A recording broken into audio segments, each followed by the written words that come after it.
YouTube channel. आज हम एडुटेरिया का प्रैक्टिस सेट नंबर 3 करेंगे। चलिए हम लोग वीडियो स्टार्ट करते हैं। चलिए पहला क्वेश्चन कर रहा है कि निम्नलिखित में से कौन सहायक संधि की विशेषता नहीं है। ऑप्शन ए कर रहा है देसी रियासत को एक ब्रिटिश रेजिमेंट रखना होता है। दूसरा, देसी रियासत को आंतरिक शासन कंपनी के अधीन होगी। देसी रियासतों की विदेशी नीति कंपनी के अधीन होगी। कंपनी की सेना पर खर्च रियासत उठाएगी। बताइए इसमें कौन सा सही हो जाएगा।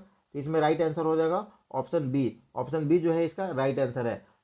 देसी रियासत को आंतरिक शासन कंपनी के अधीन होगी, ये जो है ये गलत है, ये विशेषता नहीं है।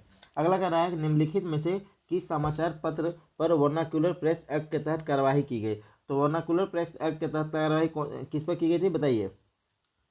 इसका राइट आंसर हो जाएगा ऑप्शन बी, भारत मिहिर पर जो है वर्नाक्युलर प्रेस एक्ट के तहत कार्रवाई किए थे। अब बताइए वर्नाक्युलर प्रेस एक्ट जो है ये लिटन के कार्यकाल में आया था। कब आया था बताइए।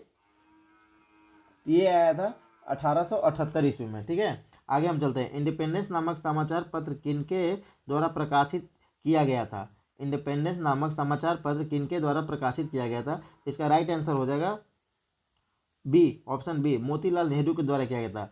मोतीलाल नेहरू के द्वारा किया गया था। इंडिपेंडेंस नामक समाचार पत्र का प्रकाशन जो है मोतीलाल नेहरू ने इलाहाबाद में किया था। कब, 1919 ईस्वी में किया था। ठीक है।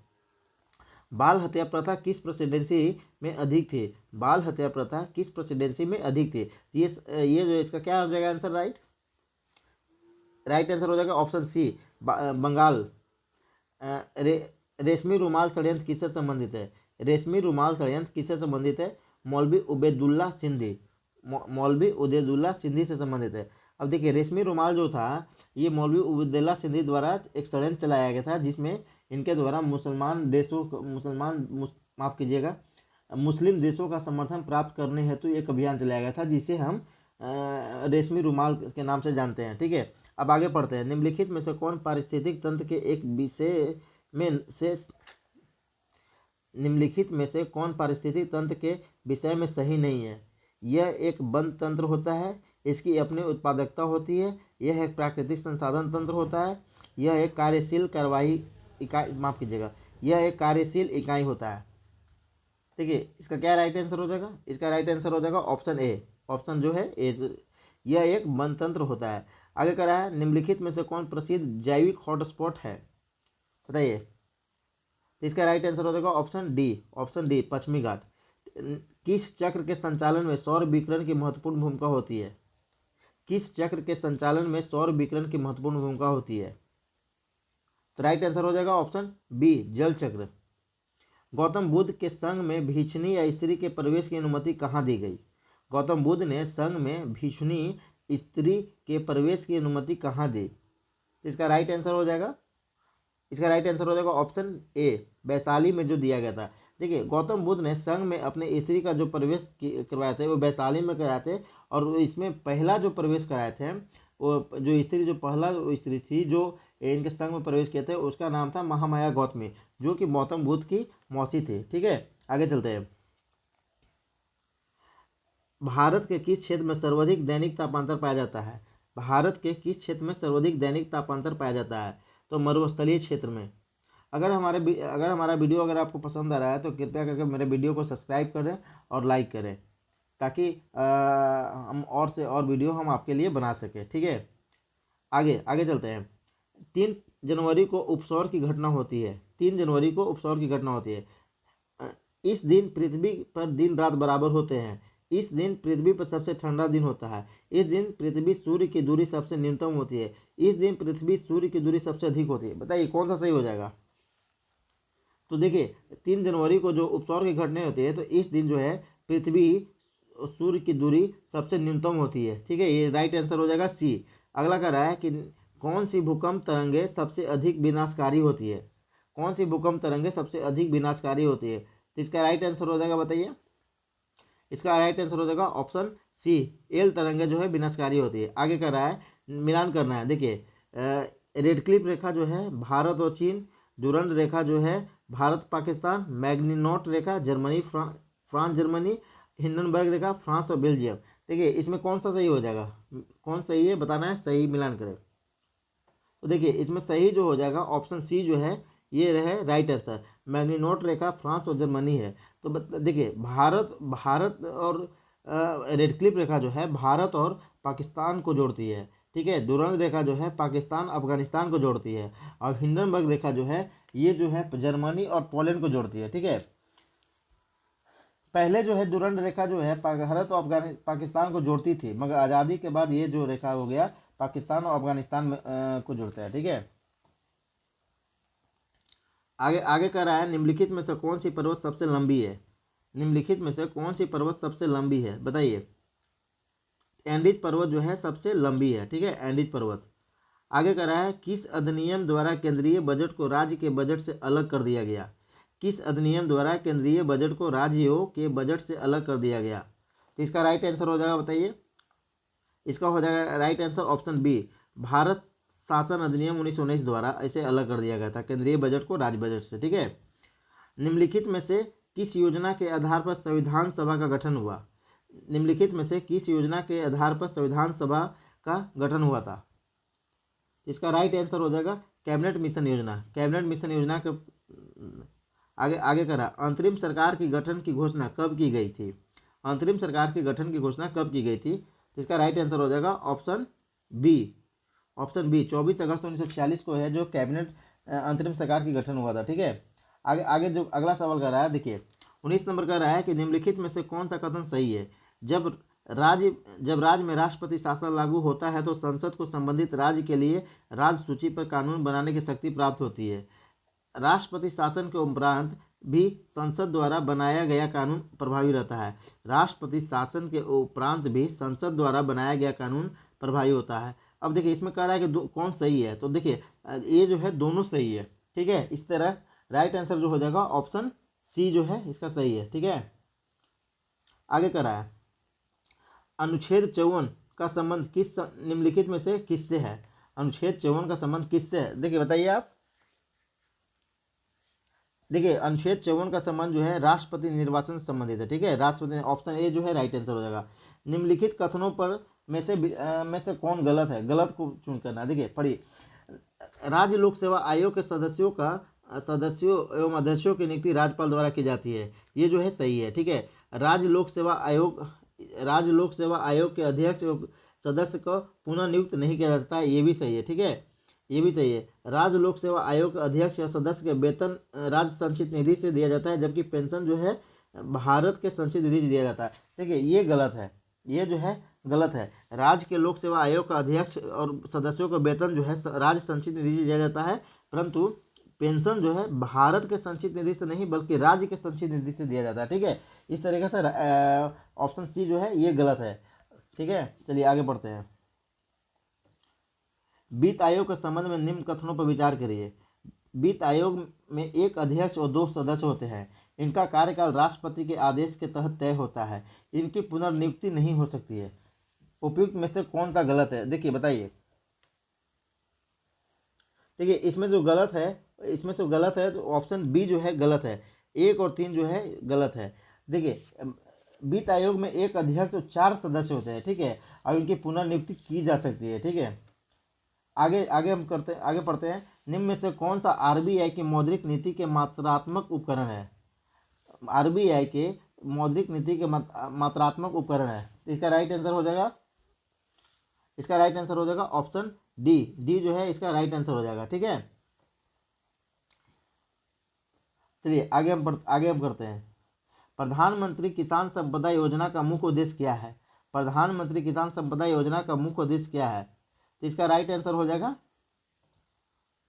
ऑप्शन सी जो है इसका राइट आंसर हो जाएगा। खाद्य प्रसंस्करण को बढ़ावा देना, ठीक है, खाद्य प्रसंस्करण को बढ़ावा देना। चलिए आगे हम पढ़ते हैं। कश्मीर के क्षेत्रीय इतिहास सजीव वर्णन मिलता है। माफ कीजिएगा, कश्मीर के क्षेत्रीय इतिहास का सजीव वर्णन मिलता है। तो ये कहाँ मिलता है, तो ये मिलता है बताइए। ये मिलता है राज तरंगिणी में। ऑप्शन डी जो है इसका राइट आंसर है, ठीक है। सिजदा और पैबोस प्रथाओं की शुरुआत निम्न में से किसने की थी। सिजदा और पैबोस प्रथाओं की शुरुआत निम्न में से किसने की थे, तो बताइए। ऑप्शन बी जो है इसका राइट है। ऑप्शन बी बलबन ने सिजदा और पैबोस प्रथाओं की शुरुआत की थी, ठीक है। उत्बी कौन था। उत्बी जो है एक इतिहासकार थे। युद्धवी क्या है? एक इतिहासकार। ठीक है। अब अगला अगला क्वेश्चन बताए, शेरशाह के बारे में पढ़ते हैं। कौन सा कथन गलत है? ठीक है, असत्य को चुनना है। शेरशाह शेरशाह शेरशाह को बिलग्राम युद्ध विजय के बाद द्वितीय अफगान राज्य की स्थापना दिल्ली पर की। शेरशाह ने बिलग्राम युद्ध विजय के बाद द्वितीय अफगान राज्य की स्थापना दिल्ली पर की। ये सही है। शेरशाह ने उपज का 1/3 भाग कर के रूप में निर्धारित किया। ये भी सही है। तीसरा कह रहा है शेरशाह का मकबरा दिल्ली में है। ये गलत है। शेरशाह का मकबरा दिल्ली में नहीं है, सासाराम में है। ठीक है। अगला कह रहा है शेरशाह के द्वारा भूमि पर पैमाइश हेतु सन की डंडी या सिकंदरी गज का प्रयोग किया। ये भी सही है। इस तरह राइट आंसर हो जाएगा ऑप्शन सी, जो कि गलत चूज करना था। ठीक है। आगे कह रहा है किस प्रसिद्ध शासक के द्वारा अमुक्त मालेद लिखी गई? किस प्रसिद्ध शासक के द्वारा अमुक्त मालेद लिखी गई? बताइए। इसका राइट आंसर हो जाएगा ऑप्शन सी, जो है कृष्णदेवराय के द्वारा ये लिखी गई थी। ठीक है। आगे कह रहा है दिल्ली सल्तनत के सभी जंतुओं में सर्वाधिक समय तक शासन निम्नलिखित में से किसने किया? दिल्ली सल्तनत के सभी सुल्तानों में सर्वाधिक समय तक शासन निम्नलिखित में से किसने किया था? बताइए। देखिए, इसमें जो हो जाएगा बहलोल लोदी जो है, इसने सबसे ज़्यादा शासन किया था। ठीक है। ऑप्शन ए जो है इसका राइट हो जाएगा। आगे कह रहा है निम्नलिखित में से कौन सा पदार्थ केंद्रक में सर्वाधिक मात्रा में पाया जाता है? निम्नलिखित में से कौन सा पदार्थ केंद्रक में सर्वाधिक मात्रा में पाया जाता है? तो इसमें हो जाएगा प्रोटीन जो है इसका सही है। प्रोटीन जो है केंद्रक में सबसे ज़्यादा पाया जाता है। ठीक है। राइट आंसर हो जाएगा बी। ठीक है। आगे आगे आगे जो कर रहा है प्रकाश संश्लेषण की प्राकृतिक अभिक्रियाएं क्लोरोप्लास्ट में कहाँ संपन्न होती है?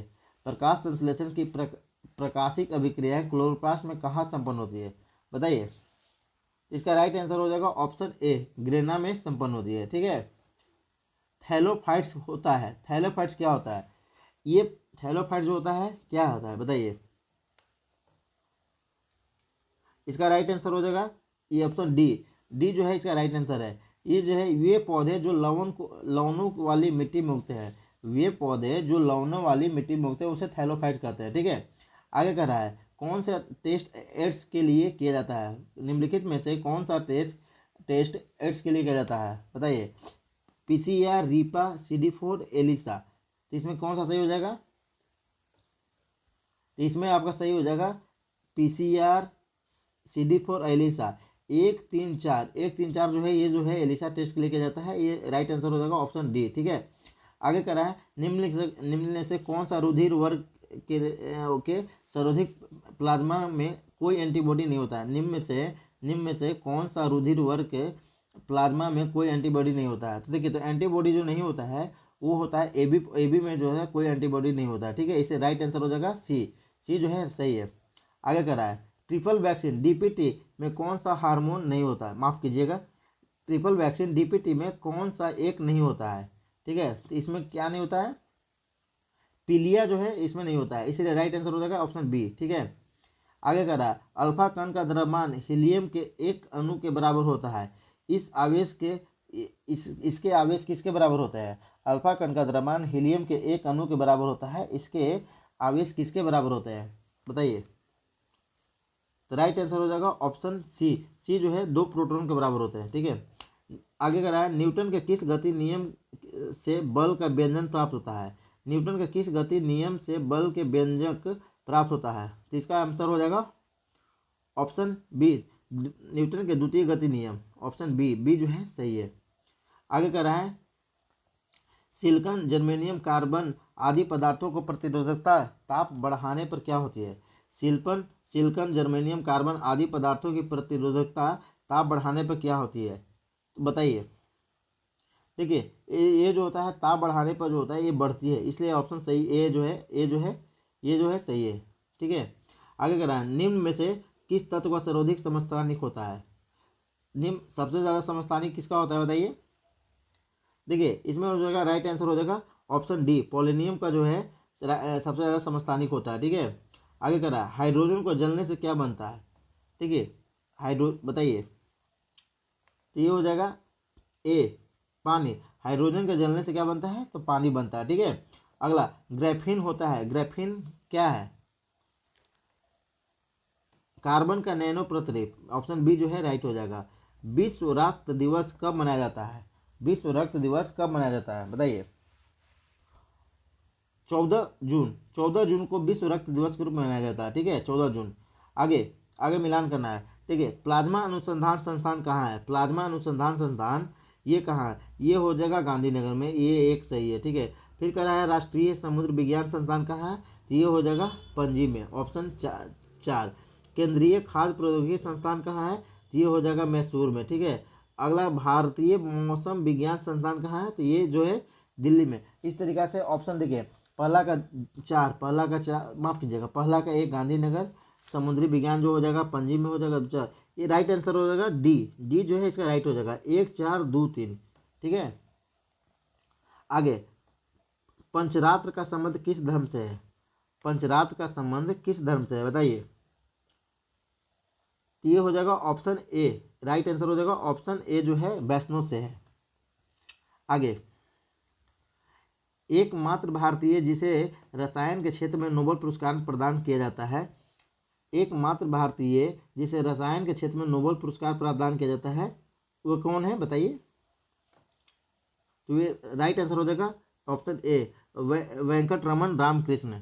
ठीक है, अगला कह रहा है कि भारतीय नौसेना की पहली महिला पायलट लेफ्टिनेंट शिवांगी स्वरूप बनी, वो किस राज्य की रहने वाली है? देखिए कह रहा है क्या, भारतीय नौसेना की पहली महिला पायलट लेफ्टिनेंट शिवांगी स्वरूप बनी, वो किस राज्य से रहने वाली है? इसका आंसर हो जाएगा option A Bihar. Option A जो है इसका राइट आंसर हो जाएगा ऑप्शन ए बिहार। ठीक है, अब देखिए ये 50 क्वेश्चन जो है समाप्त हो गया, मगर इसमें से 50वां क्वेश्चन जो है इसके बारे में आप कमेंट्स में लिख के बताइए कि जो लेफ्टिनेंट शिवांगी स्वरूप जो है वो बिहार के किस राज्य से के रहने वाली है। ठीक है, ये 50 क्वेश्चन समाप्त हो गया। अब हम आगे कुछ पढ़ते हैं, स्मरणीय तत्व दिया गया है जो इसके बारे में हम कुछ पढ़ते हैं। देखिए स्मरणीय तत्व में ऋग्वेद के बारे में दिया गया है। यह एक प्राचीन वेद है। इस वेद के ऋचाओं को पढ़ने वाले को होत्री कहा जाता है। इस वेद के 3रे मंडल में गायत्री मंत्र का उल्लेख है। इस वेद के 9वें मंडल में सोम देवता का उल्लेख है। इस वेद के 10वें मंडल में 4 वर्ण है, ब्राह्मण, क्षत्रिय, वैश्य, शूद्र का उल्लेख किया है। इस वेद में इंद्र के लिए 250 और अग्नि के लिए 200 ऋचाएँ की रचना की गई है। गोत्र शब्द का सर्वप्रथम उल्लेख इसी वेद में किया गया है। इस वेद में गाय के लिए अघन्य शब्द का प्रयोग किया गया है। यजुर्वेद के बारे में पढ़ते हैं। ये ऋचाओं को पढ़ने वाली को अध्वरी कहा जाता है। यज्ञों के नियमों एवं विधि विधानों का संकलन मिलता है। किसमें मिलता है? यजुर्वेद में। इस वेद में बलिदान विधि का भी उल्लेख करता है। यह गद और पद दोनों में है। आगे कह रहा है क्या? सामवेद में। इसमें ऋचाओं को पढ़ने वालों को उद्रात्री कहा जाता है। इस वेद को भारतीय संगीत का जनक कहा जाता है। अथर्ववेद की बात करें तो इस वेद में सर्वप्रथम औषधि का उल्लेख मिलता है। इसमें सभा और समिति को प्रजापति की पुत्रियां कहा गया है। वेदों की संख्या कितना है? तो 4 है। वेदांग की संख्या 6 है। पुराणों की संख्या कितना है? तो 18 है। उपनिषदों की संख्या 108 है। चलिए अब हम अगर वीडियो समाप्त करते हैं। अगर आपको अच्छा लगा तो कृपया करके वीडियो को सब्सक्राइब करें और माफ़ कीजिएगा वीडियो को लाइक करें और सब्सक्राइब करें मेरे चैनल को। चलिए इस तरह का हम वीडियो समाप्त करते हैं। कल हम एक और वीडियो इसी तरह का लेके आएंगे।